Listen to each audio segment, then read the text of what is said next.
आज मेरे पास ये विद्यार्थी आए हैं जो प्रशासक प्रफुल्ल पटेल की गुड गवर्नेंस की पोल खोल रहे हैं। ये विद्यार्थी लगातार परेशान है अपने एडमिशन को लेकर, और ये विद्यार्थी पढ़ना चाहते हैं और हमारी कॉलेज जो है सरकारी कॉलेज उनको दाखिले देने से मना कर रही है। क्यों? कि उनको कारण बताए जा रहे हैं कि हमारे पास फैकल्टी नहीं है पढ़ाने वाले, और हमारे पास क्या नहीं, इंस्ट्रूमेंट नहीं है पढ़ाने के, और हमारे पास क्या नहीं है, तो हमारे पास केमिकल्स भी नहीं है। उनको एमएससी करना है। मैं पूछना चाहता हूं प्रशासक प्रफुल्ल पटेल से, आप तो 9 साल से बड़े बड़े दावे कर रहे हैं, ढींगे ठोक रहे हैं कि हाँ सब कुछ इंफ्रास्ट्रक्चर हमने बना दिए, बड़े बड़े बिल्डिंग बना दिए, तो उसका क्या करें? हम उसको चाटे? आपने तो बड़ी बड़ी बिल्डिंग क्यों बनाई सबको पता नहीं है। किस प्रकार से उसमें भ्रष्टाचार हो रहे हो किसी को पता नहीं है। प्रफुल्ल भाई पटेल जी, बहुत कमा लिया आपने 9 साल में, बहुत तिजोरी भर ली। क्या छाती पे बांध के ले जाओगे? आपको शर्म है कि नहीं है? ना तो आपको शर्म है, ना अपने प्रशासन को शर्म है। बड़ी बड़ी बिल्डिंगें बना देने से मैंने पहले भी कहा था कि हमें फायदा नहीं है। आज के बच्चे कल चलकर हमारे भारत देश के भविष्य बनेंगे, और उनको पढ़ने की आप सुविधा नहीं दे रहे।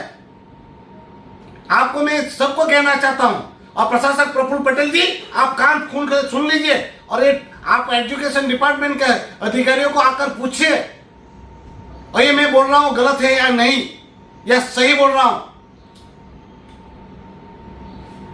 2006 में दमन दीव के लोग सुन ले, आर्ट्स कॉमर्स और साइंस की 300 यूनिवर्सिटी की सीटें थी, जो घट के 150 हुई लास्ट साल। मतलब सीट बढ़ने की जगह सीट घट गई, आधी हो गई। आर्ट्स की 150, कॉमर्स की 150 और साइंस की 150 हो गई, और अब घट के इस साल सिर्फ कॉमर्स की 150 रही है, बाकी 120 और 130 हो गई। मतलब इस साल भी सीटें घटी। इस बार 100 सीटें आई है एमएससी की, उसमें से सिर्फ 50 सीटें भरी जा रही है। और 50 सीट क्यों नहीं भरी जानी है? तो कहा जा रहा है कॉलेज प्रशासन कह रहा है। मैंने कल प्रिंसिपल संजय सर से भी बात की, मैंने एजुकेशन के विभाग के अधिकारी टी अरुण से भी बात की। उनको बोला कि ये संज्ञान लीजिए आप, आज 50 सीट ही भरी जाएगी तो अगले साल 50 सीट और लैप्स हो जाएगी।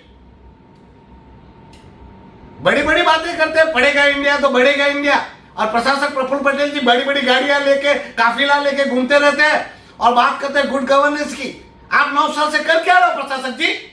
ये मुफ्त में आपको पगार मिल रही है, अय्यासी कर रहे हो आप यहाँ दमन दीव और दादरा नगर हवेली में, और हमारे बच्चों को पढ़ने के लिए आप सुविधा नहीं दे सकते। शर्म करो।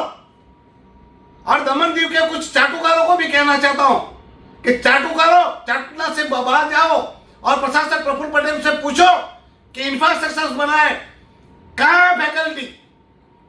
जो 300 सीटें हुआ करती थी, मतलब इंफ्रास्ट्रक्चर उतना था, इतने फैकल्टी थे, कहां गए फैकल्टी? क्यों बच्चों को पढ़ने के लिए सुविधाएं नहीं मिल रही है? क्यों बच्चों को पढ़ने के लिए फैकल्टीज नहीं है? क्यों बच्चों को पढ़ाई के लिए इंस्ट्रूमेंट नहीं है? अगर प्रशासक प्रफुल्ल पटेल में और उसके प्रशासन में शर्म होगी तो इस सीट लैप्स नहीं होने देंगे। बाकी 2 दिन बचे, उसमें तुरंत से तुरंत बाकी जो सीटें वैकेंट है उसमें भर्ती कर इन बच्चों को अच्छी एजुकेशन दी जाएगी, और पढ़ने की पूरी सुविधाएं देगी, पूरी फैकल्टीज की भर्ती करेगी, और सारी इंस्ट्रूमेंट से लेकर सारी सुविधाओं का उपलब्ध कराएगी।